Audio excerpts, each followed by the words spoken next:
लोकसभा चुनावों का बिगुल बज चुका है और इसके साथ ही प्रत्याशी का घोषणा होने लगा है और इसी बीच हम बलिया में हैं और बलिया 72 लोकसभा क्षेत्र के भावी प्रत्याशी परशुराम सिंह जी हमारे साथ हैं। परशुराम सिंह जी, अभी यहाँ की सीटों की घोषणा नहीं हुई है, लेकिन आप क्षेत्र में अपना भ्रमण लगातार जारी रखे हैं, तो किन मुद्दों पे क्षेत्र में भ्रमण हो रहा है? देखिए, शीर्ष नेतृत्व को डिसाइड करना है किसको टिकट मिलेगा, लेकिन हम जिन कारणों से पुलिस में डिप्टी एसपी से रिटायर होने के बाद आए थे, तो इसी सेवा भाव से आए थे कि सेवक बन के क्या काम करना है, और जनप्रतिनिधि का तात्पर्य भी वही है।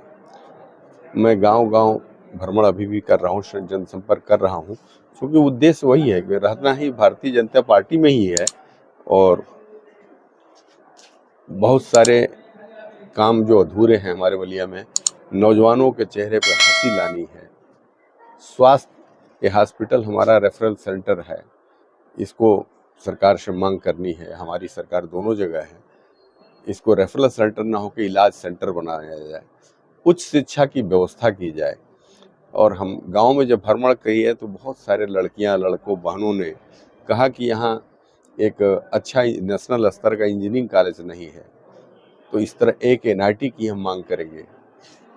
तीसरा चीज़ है कि जैसे बच्चों के जो नौजवान लड़के लड़कियां हैं जो आज बाहर पढ़ने जा रही हैं फैशन डिजाइनिंग का, तो मैं चाहता हूँ एक फैशन डिजाइनिंग का, उनकी मांग है कि फैशन डिजाइनिंग का एक कॉलेज खोला जाए।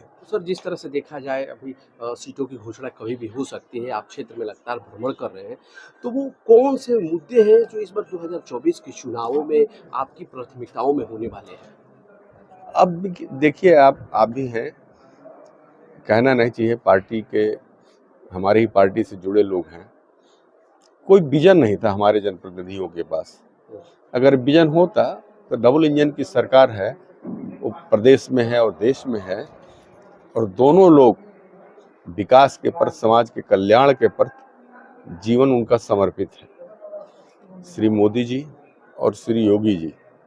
लेकिन हम उनके सामने अपना विजन नहीं रख पाए। बलिया में जनघनत्व ज़्यादा है, जनघनत्व ज़्यादा होने से लोगों के पास ज़मीन की जो मात्रा है, जो जमीन उनकी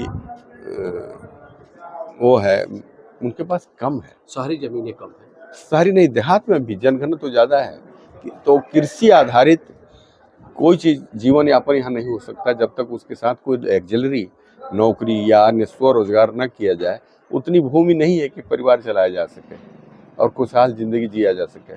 बलिया में ये स्थिति है, तो उसके लिए हमारे यहाँ छोटे छोटे इंफ्रास्ट्रक्चर खड़ा करके और रोजगार की व्यवस्था की जाए, या टेक्निकल एजुकेशन दिया जाए। टेक्निकल एजुकेशन देने से वो अपना रोजगार स्वयं खड़ा कर लेंगे, और जिसके अंदर टैलेंट होगा, कौशल विकास आज कार्यक्रम चल रहे हैं, उसको बाहर भी कंपनियां ले जाएंगी, नौकरी लगेगा। तो पहले दो ही प्राथमिकता है।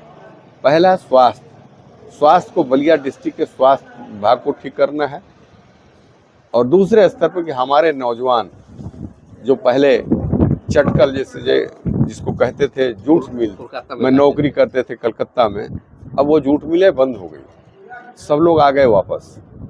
उसके बाद धनबाद गए, कोयले इंडस्ट्री में गए, कोयले इंडस्ट्री से भी काम खत्म हो गया, वो चले आए। इस नाते बेरोजगारी बढ़ी है।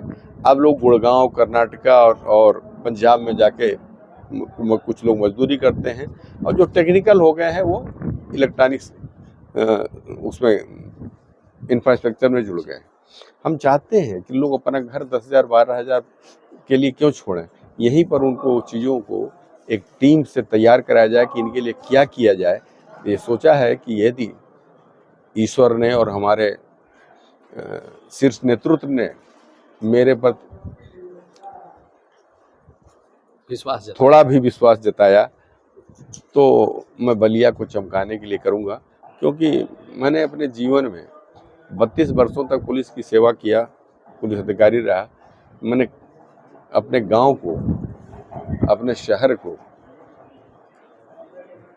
और इस पूरे जनपद बलिया को अभी भी जिस तरह का विकास होना चाहिए, हम देश में सबसे पहले आज़ाद हुए थे, लेकिन हमारा विकास उस तरह स्तर का नहीं हुआ। जी, ये थे परशुराम सिंह जी जो बता रहे हैं कि कहीं न कहीं अगर उनको इस बार अवसर भारतीय जनता पार्टी के द्वारा मिलता है तो वो प्रदेश में स्वास्थ्य और रोजगार के मुद्दे पर जनपद के युवाओं के लिए विशेष कार्य करेंगे और उनको मुख्य धारा से जोड़कर जो बाहर पलायन होता है, इमिग्रेट लेबर तैयार होते हैं, उनको खत्म करेंगे और यहीं पर रोजगार उनको मुहैया कराएंगे और जिला अस्पताल से जो केस बाहर रेफर किए जाते हैं उनको भी समाप्त करने का काम करेंगे।